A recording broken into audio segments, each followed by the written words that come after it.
오늘 저는 여러분과 함께 사도 요한의 인사라고 하는 제목으로 말씀의 은혜를 나누고자 합니다. 어떤 두 할머니들이 경로 노회장에 갔습니다. 근데 먼저 가신 할머니가 이렇게 말을 했습니다. 우리 아들이 이번에 벤츠 세단을 샀다 그랬습니다. 그러면서 아주 그 아들 자랑을 했습니다. 그런데 두 할머니들이 이제 집에 돌아오면서 한 할머니가 이렇게 말을 했습니다. 아니 그 할머니 씨가 세상에 자랑할 것이 없어가지고 벤츠 세단을 자랑한다고. 그랬더니 옆에 있는 할머니가 너는 그렇게 들었냐? 나는 그 말을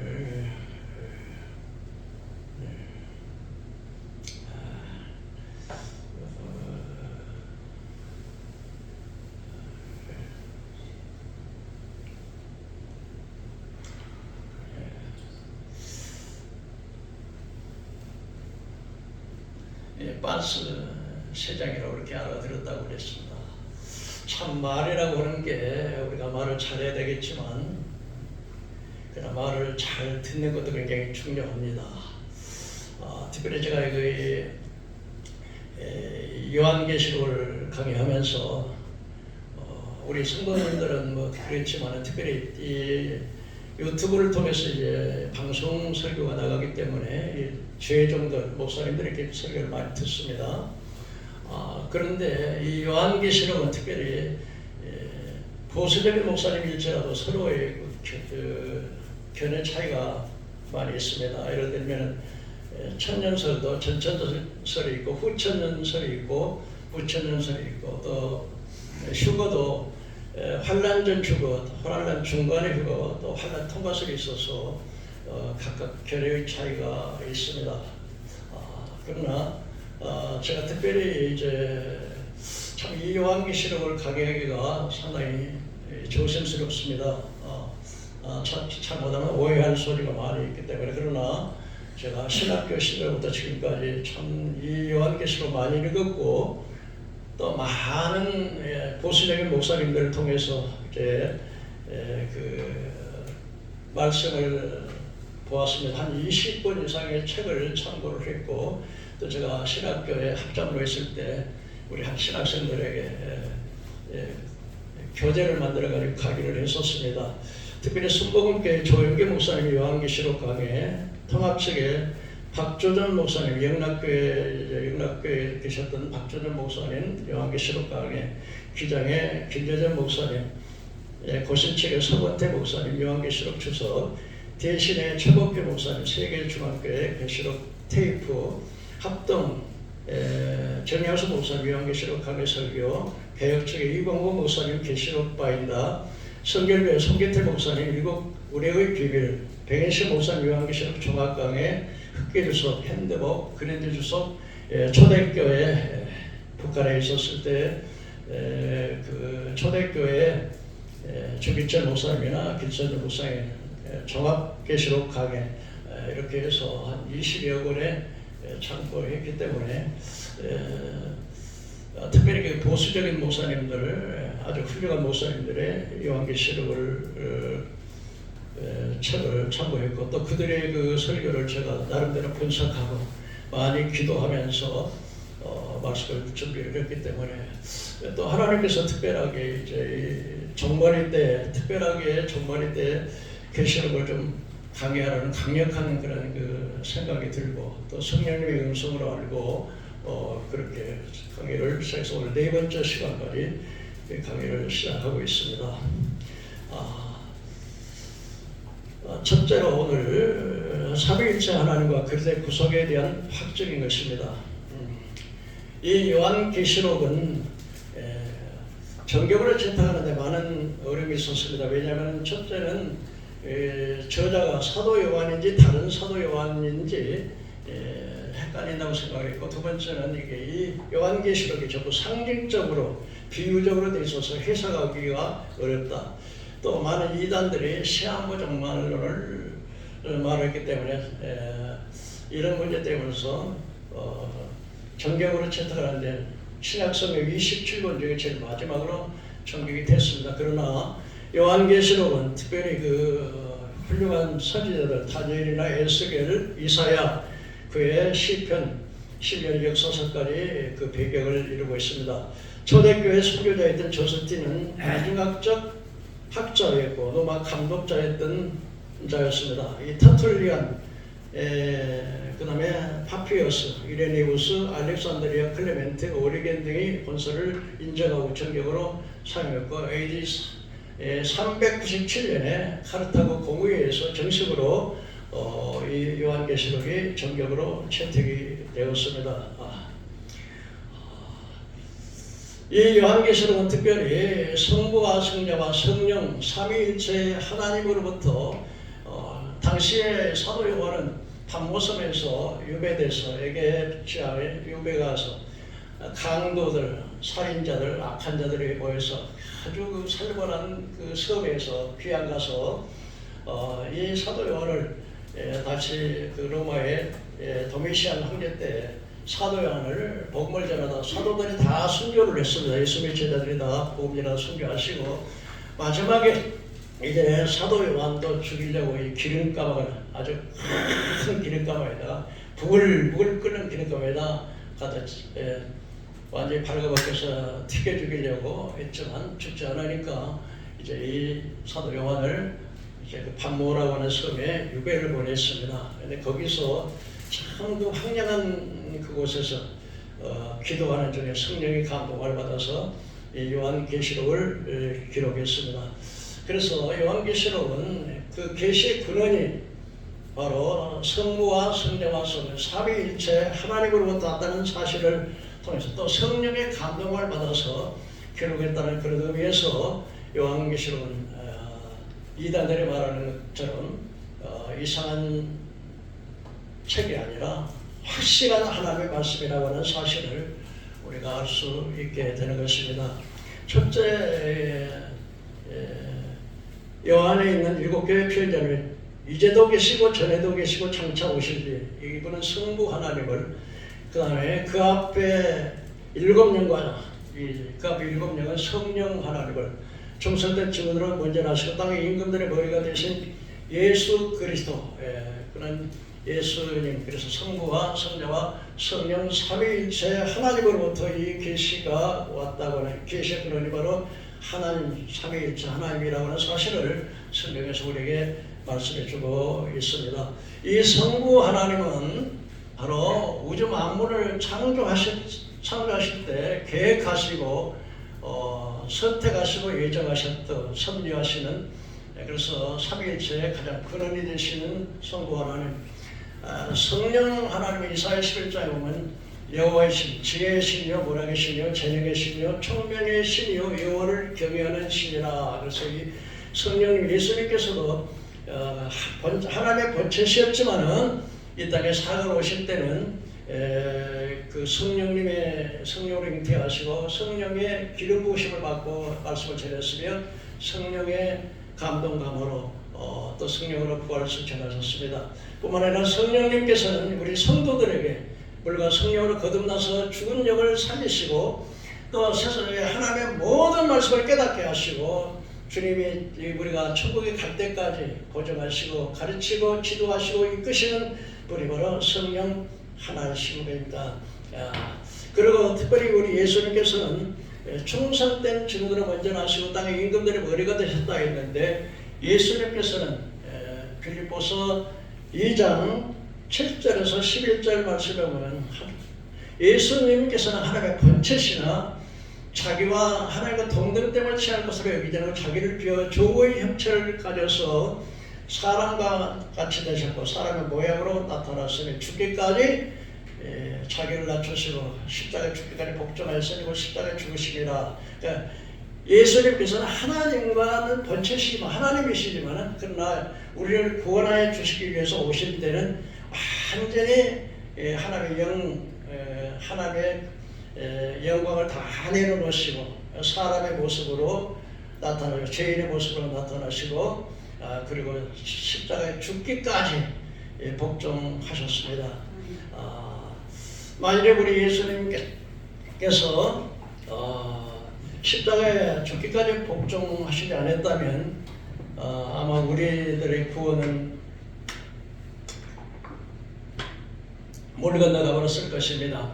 그러나 예수님께서는 겟세마네 동산에서 기도하실 때 정말 비록 하나님이면 육신을 입고 이 땅에 오셨을 때는 그 십자가의 고난이 두렵기도 하시고 할 수만 있으면 그 십자가를 지지 않고 인류를 구원하실 길이 있으면 얼마나 좋았겠습니까? 그래서 할 수만 있으면 이 잔을 내게서 지나가게 하시옵소서. 그러나 내 뜻대로 마옵시고 아버지 뜻대로 하시옵소서. 끝까지 자기의 뜻을 내려놓으시고 아버지 뜻에 순종해서 십자가에 법밖에 피 흘려 돌아가셔서 죽도록 완전히 하나님의 영광을 내려놓으시고 자기를 위해서 사람같이 종의 형체를 가지고 사람의 형체로 나타나셔서 십자가에 죽기까지 복종하셨다고 말씀을 하셨습니다.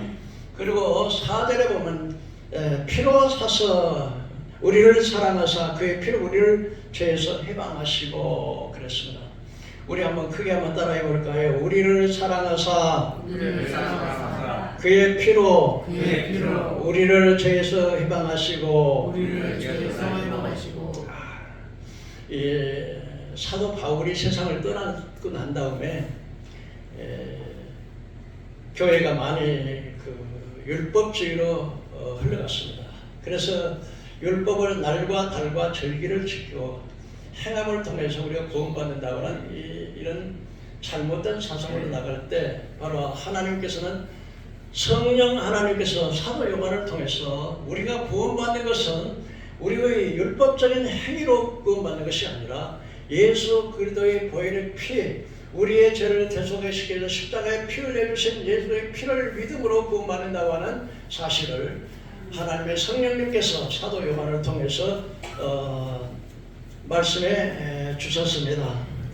그래서 가장 중요한 건 많은 사람들이 이렇게 생각합니다. 나는 예수 교회를 40년 다녔어요. 새벽기도 20년 했어요. 나는 권사고 집사고 장로예요. 그리고 나는 11조 드리고 하나님의 일도 교회 일도 많이 섬기고 충성했어요. 자기가 자기 하는 것을 통해서 내가 이렇게까지 했는데 설마 내가 천국에 못 가고 지옥에 가겠나 이렇게 생각하는 사람이 많이 있다는 겁니다. 그러나 여러분 그것들이 다 귀하지요. 40년 예수 믿는 것도 귀하고 또 20년 동안 새벽기도 얼마나 귀합니까? 그러나 인간의 의를 가지고는 하나님 앞에 갈 수가 없다는 거죠. 그래서 이사야 64장 보면 사랑이 우리는 다 부정한 자 같아서 우리의 의는 더러운 옷과 같아서 마치 잎사귀 마른 잎사귀같이 세여져서 죄악이 바람같이 우리를 몰아간다고 말씀을 하셨습니다. 인간이 아무리 내가 착하고 그렇고 깨끗하고 거룩하고 선한 행위를 산다 할지라도 우리의 의 가지고는 하나님 앞에 갈 수 없다는 거죠. 오직 우리가 구원받을 수 있는 것은 오직 예수 그리스도의 십자가의 보혈의 피를 통해서만, 그것을 믿음으로 통해서 죄 많고 불순종하고 악하고 추하고 더럽고 악한 저희들의 죄악을 사하기 위해서는 오직 십자가에서 우리의 죄를 대신해 주시기에 십자가에 피를 내주신 예수의 십자가의 보혈의 피를 믿음으로 말미암아 의롭다함을 받는다고 하는 사실을 성령을 통해서 사도 요한에게 말씀하셨습니다. 여러분 왜 피가 그렇게 중요하냐 하면 바로 레위기 17장 11절에 보면 율법의 거의 모든 물건이 피로써 정결케 되나니 피 흘림이 없은즉 상함이 없으리라 그랬습니다. 여러분 피가 왜 귀하냐면 피는 생명이기 때문에 그렇다는 거예요. 이는 이로 율법에 눈은 눈으로 이렇게 사람을 죽이는 사람 받아도 사람을 죽이도록 돼 있어요. 그런데 우리 죄인으로서 죽을 수밖에 없는데 그 그 생명을 대신하는 것이 바로 피거든요. 피가 바로 생명인 것입니다. 그래서 거의 율법의 모든 물건이 피로써 정결케 되고, 또 구약 시대에는 양이나 소나 제물을 통해서 피를 통해서 그 피를 가지고 죄인이 자기의 그 재물을 가져오는데 재물을 잡아서 피를 제단에 쏟아 그 피로 말미암아 그 사람이 그 흠없는 그 재물들 양이나 소나 수염소들이 희생이 돼서 그 죄인을 위해서 그 죄를 속죄함 받았습니다. 그러나 히브리서 9장에 보면은 그 짐승의 피로서는 죄를 요구할 수는 있지만 그러나 죄를 완전히 속할 수는 없어요. 또 죄를 지면 또 제사를 또 피해자를 그러나 예수님께서는 단번에 양과 염소의 피로 하지 않고 자기 피로 영원한 속죄를 이루어서 단번에 성소에 들어가셨다고 말씀하셨습니다. 염소와 피와 그 다음에 수양의 죄를 뿌려서 부정한 자가 깨끗함을 받거든 하물며 영원하신 성령으로 무금하신 예수 그리스도의 피가 어찌 너희를 깨끗하게 하지 못하냐고 말씀하시고 이번에는 예수님께서 자기의 몸을 찢고 피를 흘려서 그 십자가의 피로서 우리의 그 피 생명인 피를 흘려서 우리의 죄를 대속했다고 하는 사실을 말씀해주고 있습니다.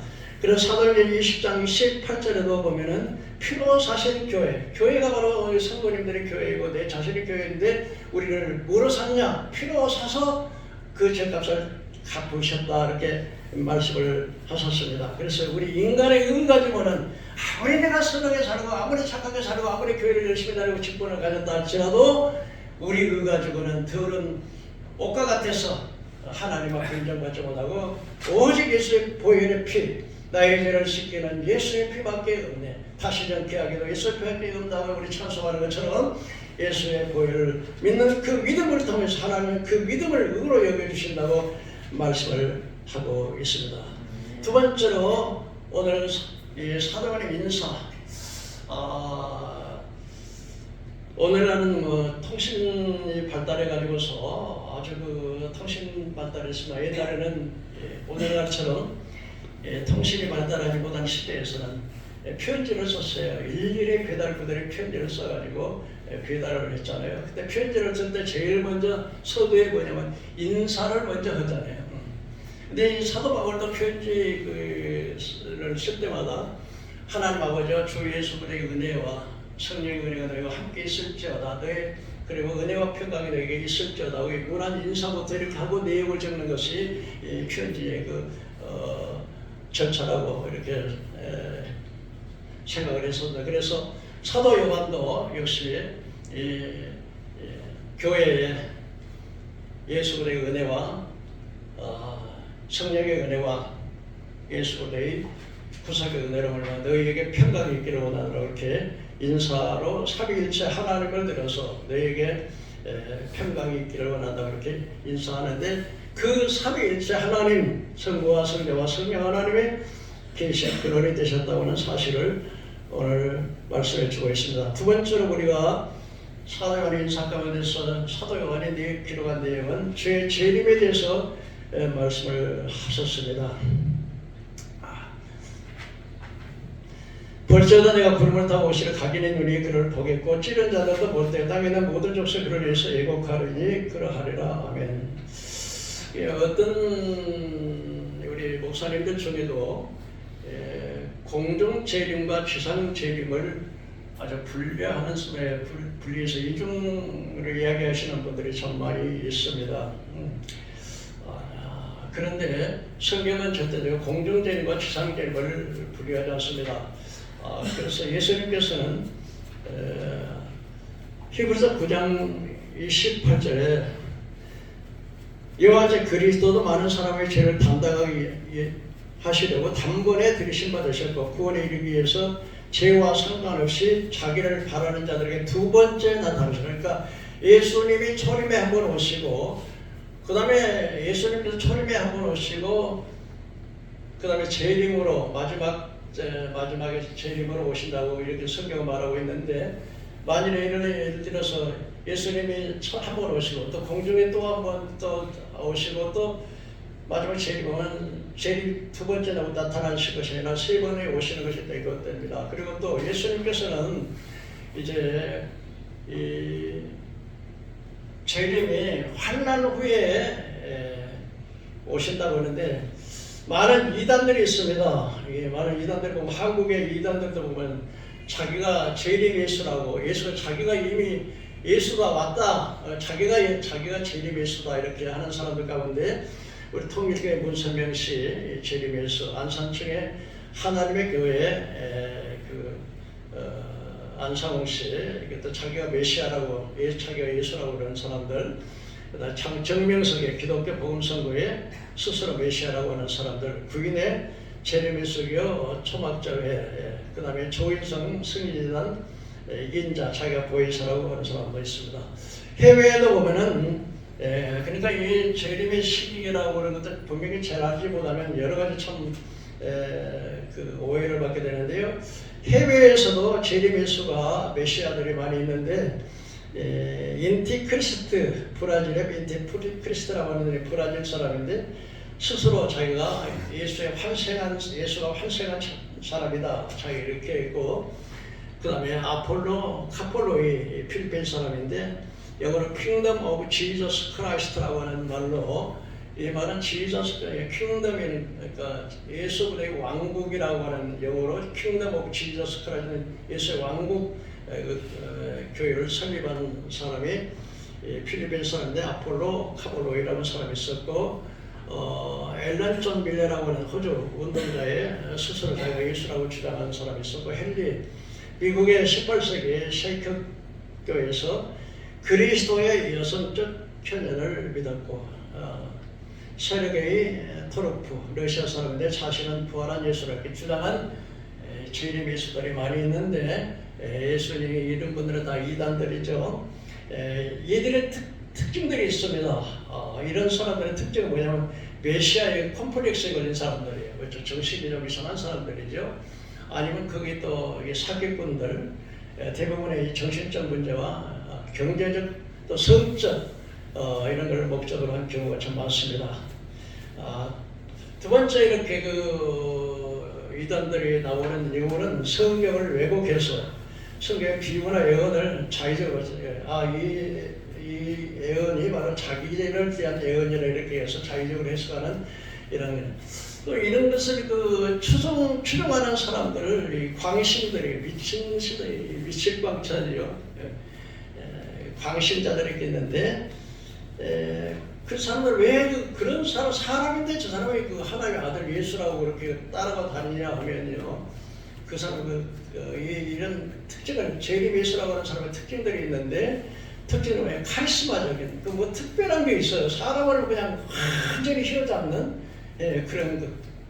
그래서 막 그걸 전 재산을 바쳐가지고 이렇게 따라다니고 막 그런 사람들 참 많은데, 그러나 예수님은 바로 환난 후에, 그리고 환난 전에 환난 전 죽었을 주장하는 사람들은 예수님이 환난 전에 오는 게 아니라 환난 전에 오셔서 7년 동안 이 세상에 환난 시대에 이 교회가 환난을 받지 않고 공중으로 들려 올려서 공중에서 7년 동안 혼인잔치하고, 환난에 떨어진 사람들은 환난을 통해서 구원받는다. 자기들은 교회가 환난을 통하지 아니한다고는 그런 서로 주장하는 사람들이 환난 전 죽었으리라. 특별히 시한부 종말론을 따르는 사람들 중에 이 환난 전 종말설을 주장하는 사람들이 참 많아요. 그러나 환난 전에 휴거가 있다고 하는 것은 비성경에 성경 어디에도 환난 전에 우리가 휴거된다고 하는 그런 말이 없습니다. 이 휴거라고 하는 것은 바로 데살로니가서 4장 16절 18절은 이렇게 주께서 호령과 천사장의 소리와 하나님의 나팔로 치니 하늘로 쫓아 강림하실 때 죽은 자가 먼저 일어나고 살아남은 자가 공중으로 끌어 공중에서 주를 영접하게 하시리니. 근데 죽은 자가 먼저 일어나고 하나님의 천사장의 나팔 소리가 있는데, 죽은 자가 먼저 일어나는 것은 지금 하나님 낙원에 가서 구원받아 낙원에 가는 영혼들이 부활이고, 그 다음에 살아있는 자는 공중으로 끌어올려서 이걸 휴거라고 하는데, 주를 영접한다고 하는데, 사실은 이 부활과 휴거는 데살로니가전서 4장 16절 18절에 사도 바울은 부활과 휴거가 따로따로 있는 게 아니라 동시적인 사건이라는 거죠. 구원받은 성도가 부활하고 살아있는 사람 변화처럼. 그래서 고린도전서 15장 51절에 보면 내가 비밀을 말하는데 다 잠잘 것이 아니라 마지막 나팔에 우리가 화려히 다 변화한다. 그러니까 부활체와 이 변화한다는 것은 이게 우리가 변화해서 이제 휴거한다는데, 그래서 부활과 휴거와 재림은 동시사건이라고 하는 사실을 성경에서 우리에게 말씀해 주고 있다고 하는 것입니다. 특별히 이제 이 휴거가 환난 전에 일어나는 게 아니라 마태복음 24장에 보면은 환난 후라고 분명히 말씀하고 있습니다. 마태복음 24장에서는 이제 주께서 호래고 천사령소를 나팔로 올 때 태양이 어두워져서 태양의 피부같이 달이 빛을 잃고 그리고 이제 하늘의 별들이 떨어지고 하늘의 권능들이 막 흔들린다는 거죠. 주님 재림 직전에. 그때 하나님의 천사가 사방에서 동서남북 사방에서 택하신 자들을 하늘에서 이 끝에서 저 끝까지 모은다고 그러는 겁니다. 그러니까 이 환난 그 휴거가 바로 환난 후에 이런 일이 일어난다는 거예요. 환난 전에 휴거에서 혼인잔치 해가지고 7년 동안 공중에 혼인잔치 하는 게 아니라 환난 후에 휴거가 반드시 있다고 이렇게 마태복음 24장에서 이렇게 분명하게 말씀을 하고 있는 것입니다. 우리가 이러한 사실을 우리가 좀 잘 알아야 되겠습니다. 그래서 이 재림의 사건의 재림의 문제 가운데 보면 예수님께서도 종말에 대한 진료에 대해서 많이 말씀하셨어요. 그 여러 가지가 있습니다만 이제 주님이 재림의 때가 가까우면은 거짓 선지자와 거짓 그리스도인들, 거짓 자기가 이 메시아라고 하는 그리스도인들, 거짓 선지자들이 많이 일어나서 태간 백성이라도 미혹한다는 겁니다. 그 다음에 그 첫째 기근과 지진이 있고, 첫째 기근과 지진이 있고, 그리고 사람들이 마음에 강팍이 되어 사랑에 식어지고, 그리고 또한 이제 예수 믿는 사람이 많은 핍박과 고난을 받을 것, 고난 받을 것이라고 말씀하시고, 그리고 예수님의 재림의 징조로서 그 무화과 나무 비유를 들었습니다. 무화과 나무의 비유를 배우라. 잎사귀가 연해지고 가지가 연해지고 잎사귀가 되면 여름이 가까운 줄을 알라. 이 무화과 나무는 바로 이스라엘을 상징합니다. 무화과 나무가 뭘 상징한다고요? 이스라엘. 그러니까 하나님께서는 이 성경에 보면 이스라엘을 이 역사의 시대에 시계 역할을 하는 것이 바로 이스라엘입니다. 그래서 가지가 연해졌다고 하는 말은 AD의 그 로마의 티토스 장군이 와가지고서 AD 70년에 이스라엘 예루살렘이 완전히 멸망해서 세계로 흩어졌거든요. 그러다가 이제 영국의 위임 통치권 안에 2000년 동안 유대인들이 이스라엘 백성들이 떠돌아 핍박과 파괴를 받다가 영국의 위임 통치권에 들어가게 됐고 1948년 5월 14일 날 기적적으로 이스라엘의 본토에 독립을 하게 됐어요. 그래서 가지가 연하해졌다는 것은 영국의 세계의 이스라엘 백성들이 세계에 흩어져서 고난당하다가 이제 완전히 바짝 말라버린 데에서 이제 가지가 점점 나고 싹이 더 나오고, 그것을 말해 가지가 연해했다는 것은 영국이 이제 회복될 수 있는 기간이 가까워서 영국이 세계 1차 대전에 세계를 통치할 때 위임 통치권에 들어갔었고, 그 다음에 잎사귀가 났다는 것은 독립을 1948년 5월 14일 날 이스라엘이 기적적으로 자기 본토 팔레스타인에 독립을 하게 된 것을 상징합니다. 그리고 추수 때는 바로 뭐냐면은 마지막 재림을 해요. 종말의 때, 추수 때는 심판의 때인데 알곡과 쫓겨를 가르는 심판의 때가 되어서 그 이스라엘의 무화과 나무 비유를 보라. 가지가 연하해지고 잎사귀가 되면 여름이 가까우니 알라. 그러면 이제 주의 재림이 가까이 왔다. 예수님께서 이스라엘 독립이 된 것을 보거든 인자가 물 앞에 온 것을 알라. 추수 때는 심판 때거든요. 알곡을 모아서 복권에 쭉정이는 끓이는 불에 던지는 추수 때인데 근데 1948년 5월 14일 날 우리가 유대인들이 독립을 했다면 지금 2026년이니까 지금 78년이라고 하는 세월이 벌써 예수님께서 이제 세상 끝이 다 왔다 하는 말을 선포하는 때부터 시작해서 지금 78년이 흘렀다는 것이에요. 그렇다면 여러분 얼마나 주님의 재림이 가까웠는가. 여러분 시대의 종말적으로 전 세계적으로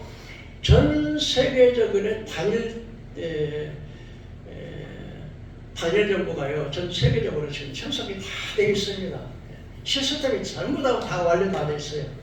저 자세히 말씀드리기는 조심스럽습니다만 모든 것이 이제 주님 재림하실 때가 모든 것이 완전 시스템이 완전히 다 됐다.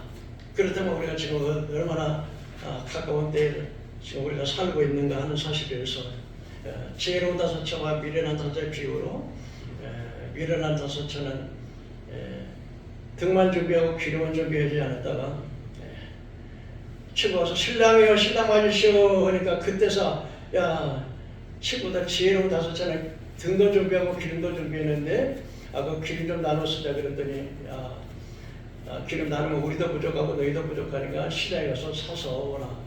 그때 이제 신랑이 오는 소리 듣고 나서 기름 사러 가지고 기름 사는데 문은 닫혀버렸어요. 기름 사가지고 문을 들어서 문 열어달라니까 신랑이 난도 모른다. 그래서 주님이 오시는 그날에서 이 땅에는 객관적으로 오십니다. 모든 사람이 다 볼 수 있도록 2006년이면 그 우리나라에서 월드컵 하실 때 전 세계 방영을 매스컴을 통해서 방영하는 것처럼 주님이 오시는 그 모습을 전 세계가 다 볼 것입니다. 그때 준비하지 못한 자, 휴거되지 못하고 환난에 떨어져서 구원받지 못하는 교회 시대, 은혜의 시대 이 때가 남으면 이제 구원의 기회가 예수님 재림하시면 구원의 기회는 끝납니다. 그때 통곡하고 후회해도 어리석은 사람들, 어리석은 미련한 다섯처는 주님의 기회를 놓쳐버리고 만다 하는 사실을 얼마나 우리가 철저하게 준비를 하고 얼마나 우리가 철저한 믿음으로 준비해서 마라나타 주 예수의 어서 오시다 준비하는 그런 그 믿음의 사람들이 되어야 될 줄로 믿습니다. 많은 사람들이 그냥 에베소 6장에 에베소 6장에 보면은 우리가 무장하는 게 참 악한 무장이에요. 진리의 띠, 믿음의 방패, 구원의 투구, 성령금 하나의 말씀 전부 암만데 우리 성도들은 뒤에는 무장을 안 했어요. 그러니까 뒤를 돌아본다든지 머물러 간다든지 손을 갖고는 노쇠처럼 뒤돌아본다든지 세상으로 자꾸 앞만 보고 가야지 뒤를 딱 돌아보면 이 철로 역전의 그 사탄이 막 뒤돌아보는 것을 그냥 칼로 치는 것처럼 죽을 수밖에 없다고 하는 사실을 좀 알아야 됩니다. 그리고 이 재림의 때에는 이 핵전쟁이 일어날 것을 예언을 해주고 있습니다. 그래서 재림의 때에 보면 이제 마태복음 24장에 보면 이런 말씀이 있습니다. 환난 후에 해가 어두워지고 달이 핏빛같이 되고 그리고 하늘의 별들이 떨어지고 하늘의 별들이 막 떨어져요. 핵폭탄이 터지면 이 핵은 첫째적으로 무슨 역할을 하겠습니까? 핵이 터지면 연기가 나죠. 뜨겁죠. 파괴되죠. 그래서 핵이 터지면 어떤 날 마태복음 24장에 보면 해가 빛처럼 되고 달이 빛을 비비고 하늘의 별들이 떨어진다 했는데 종말의 때에는 예수님이 그렇게 말씀하셨는데 이 종말의 때는 이 핵전쟁이 일어날 것을 성경에서 예언을 해주고 있습니다. 왜냐하면 핵이 터지면 연기가 확 일어나니까 해와 달이 이제 캄캄하게 어두워지니까 일식과 월식이 일어나서 빛을 못하니까 그냥 원성이 캄캄해지는 이런 현상이 일어날 것이고 그 다음에 이제 스가랴서 보면 섰을 때 눈이 썩고 해가 썩어요. 여러분 핵이 터지면 빛이 확 나요. 빛이 얼마나 밝은지 그냥 심리 밖에서 이렇게 썰을 뜨고 있으면 이 눈알이 썩어버린다는 거예요. 눈이 썩어버리고 해가 썩어버린다는 거예요. 어떻게 그런 현상이 일어나겠습니까? 빛을 보면 눈이 썩어버려요. 그 핵이 터지면 그 빛이 너무 강하기 때문에 그 빛을 보는 눈이 그냥 썩어버리고요. 해가 썩어버리고. 이게 뭐예요? 바로 핵의 전쟁이라는 것을 우리가 알 수 있잖아요. 그 다음에 이게 여러분, 지금도 그 위성들 전 세계적으로 참 소련이나 미국이나 중국이나 인도 같은 나라들도 인공위성을 많이 떼고 우리나라도 인공위성을 많이 떼어나는데 앞으로 이 우주버스 같은 데다가 미사일을 실어가지고 떨어지면요. 하늘의 본능들이 별이 막 떨어지고 이런 때가 바로 재림의 때 이런 일이 나올 때 또 주님께서는 이제 재림의 때가 되면은 이제 요한계시록 16장에 보면 이런 기사가 있어요. 영의 입과 짐승의 입과 거짓 선지자의 입에서 거짓말하는 영이 나와요. 여러분이 교회도 이게 잘 모르겠지만 이제 큰 대형 교회들 보면 이제 영적인 눈을 떠서 본 사람 보면요, 이 강대수 안에 막 사탄의 군대 같은 아주 강한 사탄은 이제 목사 뒤에 이렇게 바로 서 있고 막 이게 두꺼비 같은 개구리 같은 사람 머리통 바른 것들이 이렇게 서서 막 참수하고 막 그런 영들의 역사를 하게 되는데 이렇게 핵전쟁이 일어나면은 이런 일들이 나. 근데 그때 이제 주님께서 이제 재림하시기 직전에 요한계시록 16장에 보면은 영들의 입과 짐승의 적그레 영과 입과 거짓 선지자의 입에서 이제 거짓 영들이 나와가지고서 세상의 모든 왕들은 한 곳으로 아마겟돈이라는 곳에 모여요. 왜 그걸 모이냐면 이제 주님이 재림의 날에 하나님의 군대와 싸우기 위해서 이렇게 세상의 임금들이 모인다는 거죠. 사탄이 그렇게 역사를 해가지고 그러다가 주님이 재림을 하시면 주님께서 재림하실 때 백마를 타시고 그리고 천사들은 이제 흰옷을 입고 백마를 타고 부활한 성도들과 성화돼서 휴거된 성도들이 주님과 재림을 하게 되실 때 지상의 군대가 야, 저 우주 화성인들이 침입한다. 그래가지고 하늘의 군대와 땅의 하나님의 예수님의 군대와 땅의 군대가 전쟁을 하게 되는데 그때는 예수님께서 그 말씀의 겁으로 세상을 칩니다. 그 얼마나 많은 사람들이 중요하면요, 새에 들어와서 잔치를 하는 거예요.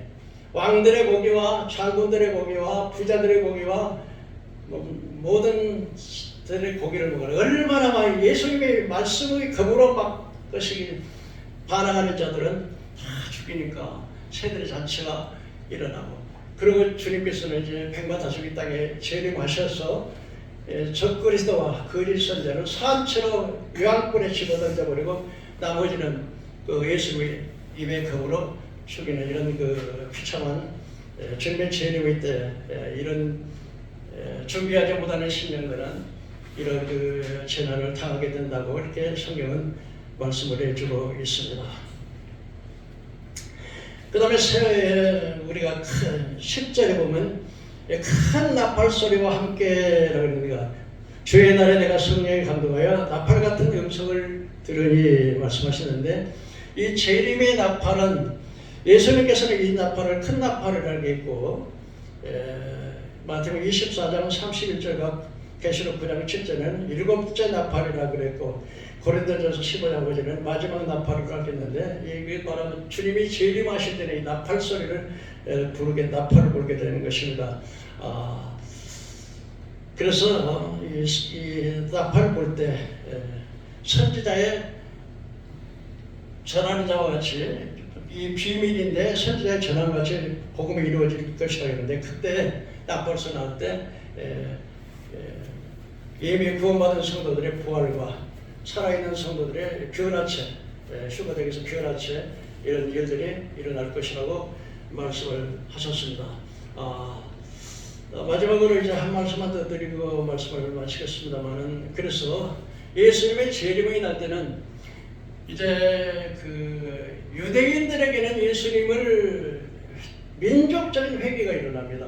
그래서 예수님의 재림은 이방인에게는 심판의 때가 되는 것이고 유대인들에게는 그 회개의 기회가 되게 되시는데, 스가랴서 13장에 보면은 그날에 죄와 더러움을 씻는 sem이 다윗의 족속과 예루살렘 그을에 의하여 7년 환란 때 전 3년 반 동안에는 이스라엘과 적그리스도가 전 3년 7년 경화하는 전 3년과 후 3년 반을 하는데 전 3년 반 동안에 이스라엘과 언약을 맺게 됩니다. 그래서 평화 우호적을 맺게 돼서 이제 제사를 드려야 되는데 후 3년 만에 들어와서는 제사와 예물을 금하고 이제 적그리스도가 전적으로 완전히 세계를 장악하는 그런 그 권세를 갖게 됩니다. 그때 그 유대인들은 특별히 그 모압은 멸망하는 자에게 피난처가 되라고 말씀하셨는데, 그들은 후 3년 반 동안은 이 유대인들은 그 요르단이라고 하는 아주 페트라라고 하는 골짜기로 되어 있었고, 그 골짜기로 된 곳에 아주 그 바위를 집어가지고 집을 만드는 한 도시가 형성되어 있는데, 그것이 후 3년 반 동안에 유대인들이 가서 피난처에 가서 보호를 받는 그런 기간이 되겠습니다. 그래서 훈련받다가 예수님이 재림하실 때는 이방인이든 유대인이든 전체가 다 그 광경을 보게 되는데, 그때 이제 유대인들은 자기가 죽여서 십자가 못 박았던 그 예수가 바로 하나님의 아들이요 만왕의 만주의 주이시요 온 세상의 재판자가 되신다는 걸 그때야 깨닫고 나서 예수님의 못 박힌 십자가 손자국을 만져보고 창의 옆구리를 만져보고, 그래서 그때부터 한 성령께서 회개의 영을 부어주는데 마치 독자를 위해서 통하듯 장렬에서 통곡하듯 회개의 역사가 민족적으로 일어나게 되어서, 그리고 이방인들은 그래서 천년왕국에 들어가 살아남은 자는 이제 유대인들과 그 다음에 짐승의 배를 받지 아니하는 사람들, 살아남은 사람들이 천년왕국에 들어가게 되는데, 천년왕국에는 영적인 그래서 부활체와 그 다음에 변화체의 사람들, 그 다음에 육신적으로 나온 사람들이 천년 동안은 이 땅에서 완전히 예수님의 감람산에 오셔서 온 세계의 지구와 우리 산과 골짜기가 저수지와 생수가 보좌로부터 흘러가지고 사막이 전부 다 옥토가 되어서 천년 동안 살아남은 사람들이 천년 동안 사람들이 자식을 낳고 이렇게 살아가는, 그러다 마지막에 이제 천년 왕국 동안에는 이제 그 사탄 마귀는 감옥에다 가둬버리니까 천년 동안에는 이게 사탄의 역사를 못하다가 나중에 천년이 끝나고 난 다음에 잠시 사탄의 노임을 받게 됩니다. 그래가지고 마지막 이제 그래서 첫째 부활에 참여하는 예수님을 재림하실 때 구하는 사람들, 성화된 사람들을 첫째 부활에 참여한 자고, 그 다음에 지금 이제 불신자들은 지금 그 영혼은 지옥에가 있겠죠. 그럼 마지막에 이제 이 땅에 이제 불신자들은 천년왕국이 끝나고 난 다음에 이제 부활을 하게 되면 잘못 살아나서 백보자 심판을 받기 위해서 살아납니다. 그래서 심판받고 나중에 이제 새 예루살렘을 새 땅으로 영원히 시간이 끝나게 됩니다. 그래서 오늘 이 삼위일체 하나님, 예수님의 십자가의 보혈의 피, 우리 믿음으로 구원을 받는다는 의, 그 다음에 우리가 주님 다시 오실 날에 심히 불어났고, 이 요한계시록은 바로 사도 요한은 성령의 감동을 받아서 마지막에 우리의 의로, 우리 행위로 구원받는 것이 아니고 우리가 구원받은 자로서 행함이 따라오는 것이 먼저 행위로서 구원받는 게 아니라 예수 그리스도의 십자가의 보혈의 피를 믿는 그 믿음으로 통해서 죄사함 받고, 그 믿음을 의로 여기고, 그 믿음으로 의로의 여김을 받은 사람은 아울러서 그 행위로서 주여주여 하는 자가 다 천국에 들을 것이나 주님 뜻대로 행하는 자가 주를 본다 그렇게 말씀을 하셨습니다. 그러므로 무엇보다도 주님 다시 오시다 될 불안한 때에 사도 요한처럼 성령의 기름 받은 부음을 받은 것처럼 우리도 성령 충만 기름 부음을 받아서 이제 말세에 우리가 영적으로 분별해서 참과 거짓, 참 선지자와 거짓 선지자를 영분별을 하고 지혜로운 타소천에서는 기름 준비해서 주님이 언제 오시든지 우리가 아멘으로 영접하고 또 휴거에 참여하는 우리 성도들이 되어야 될 줄로 믿습니다. 기도하겠습니다.